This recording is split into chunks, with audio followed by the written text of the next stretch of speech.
চাঁদা যেটা বলা হয় সেভাবে আমি চাঁদা এই দেখছি না। সেটা হচ্ছে সেটা পরে করবে। সেটা হচ্ছে বাস মালিক সমিতি আছে, আবার শ্রমিক সমিতিগুলিও আছে, ফেডারেশন আছে।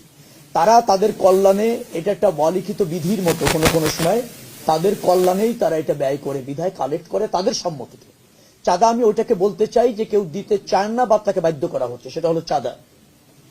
এখন ধরেন মালিক সমিতি আছে, তারা একটা নির্দিষ্ট হারে প্রত্যেকটা টিপস থেকে টাকা তোলে, মালিকদের কল্যাণে ব্যবহার করতে চায়। কতটুকু ব্যবহার হয় সেটা জানি না, সেটা নিয়ে হয়তো বিতর্ক আছে। কিন্তু তারা এই সমঝোতার ভিত্তিতে, আবার শ্রমিক কল্যাণ ফেডারেশন এরকম অনেক সংস্থা ওরা আছে, তো তারা এটা সমঝোতার ভিত্তিতে এরকম ভাবে করে। সেখানে আবার প্রাধান্য পায় যখন যার প্রভাব থাকে ওই মালিকদের মধ্যে, অথবা দলের প্রভাবও থাকে। যে দল ক্ষমতায় থাকে সেই দলের শ্রমিক সংগঠনদেরও একটা আধিপত্য থাকে, এটা আছে। কিন্তু এইটা চাঁদা আকারে আমাদের কাছে দেখার সুযোগ হচ্ছে না, কারণ তারা সমঝোতার ভিত্তিতে করছে। চাঁদাবাজি এরকম যদি কেউ করতে আসে তার কোনো সুযোগ নেই, কোনো সুযোগ নেই।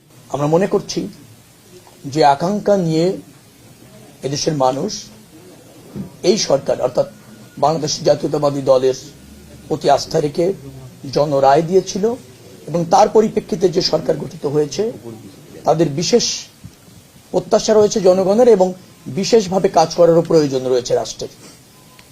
প্রথমে 17 বছর একটা ফ্যাসিবাদী শাসন চলেছে, মানুষ অধিকার থেকে বঞ্চিত হয়েছে, রাষ্ট্র সরকার একাকার হয়ে গিয়েছে। শুধু রাষ্ট্র এবং সরকার না, রাষ্ট্র সরকার এবং একটি দল একাকার হয়ে গিয়েছে। জনস্বার্থ রক্ষিত হয়নি, স্বেচ্ছাধীন ছিল প্রতিষ্ঠানগুলি, সরকার এবং রাষ্ট্রীয় প্রতিষ্ঠানগুলি একটা দলের পারপাস সার্ভ করেছে, এরকম বলতে পারে। তো সে পরিস্থিতির অবসান হয়েছে। গত 18 মাস একটা অন্তর্বর্তীকালীন সরকার ছিল, তারা রুটিন কাজটাই বেশি করেছে।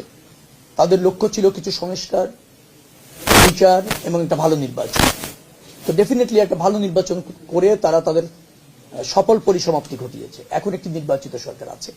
নির্বাচিত সরকারের প্রধানমন্ত্রী হচ্ছে দেশের গণমানুষের নেতা জনাব তারেক রহমান, তিনি প্রধানমন্ত্রী, এবং তিনি আমাদের এই 3 জনের উপর আস্থা রেখে 3টি মন্ত্রণালয়, আবার প্রখ্যাত এরকমও বলা যায় 4টি মন্ত্রণালয়, কারণ 4 জন সচিব এখানে আছেন, তার দায়িত্ব রেখেছেন।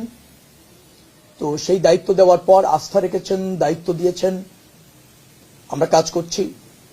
আশা করছি যে এই মন্ত্রণালয়গুলি আগের যে কোনো সময় চেয়ে জবাবদিহি থেকে, জন আকাঙ্ক্ষা ধারণ করে, মানুষের প্রয়োজন ধারণ করে নতুন